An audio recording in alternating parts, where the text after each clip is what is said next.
après, non? Que pensez-vous du Red Bull? Alors, le Red Bull doit son succès à ses effets stimulants intellectuels et physiques. Ce succès est lié donc à sa composition qui est la taurine, le glucuronolactone et la caféine qui sont effectivement des substances énergisantes et stimulantes. Alors la taurine est présente dans le corps humain naturellement. Elle a été découverte dans les années 50 dans la bile du taureau, d'où son nom taurine. Bon, actuellement, il est évident que la taurine est un composé chimique et non pas un composé naturel. Elle est réputée pour favoriser l'intelligence et la concentration. Le glucuronolactone, donc, lui, favorise l'élimination des toxines. C'est un sucre concentré qui n'est pas très favorable à la santé puisqu'il se digère beaucoup moins bien. Il est beaucoup moins toléré par l'organisme que le glucose ou le fructose, par exemple. La caféine est réputée donc, pour son rôle stimulant intellectuel. Dans une canette de Red Bull, il y a à peu près une dose qui correspond à un café bien serré. Voilà. Ensuite, le Red Bull contient beaucoup de vitamine B qui augmente la résistance physique.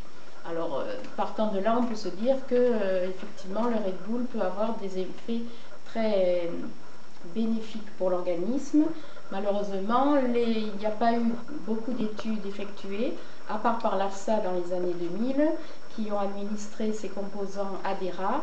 Et donc ces rats ont manifesté après une carence en calcium, en protéines, et il y a eu des effets négatifs sur la thyroïde et les surrénales, et on a remarqué en plus des comportements agressifs et violents de ces rats. Donc il est difficile pour le corps d'assimiler tout ça en interaction. Alors les risques, il faut savoir que le Red Bull est quand même considéré par l'AFSA comme un produit dopant. Donc il y a des risques de dépendance et aussi des risques cardiovasculaires, surtout quand il est associé à l'alcool. Les conseils d'administration de ce Red Bull, si jamais effectivement les jeunes consommateurs veulent y goûter, c'est de ne pas en consommer trop souvent et surtout d'éviter l'association avec l'alcool qui, comme je vous l'ai dit, peut provoquer des risques cardiovasculaires importants. Il est aussi important de préciser que la consommation est déconseillée aux femmes enceintes et aux enfants, ce qui normalement est précisé sur l'emballage, sur la canette de Red Bull.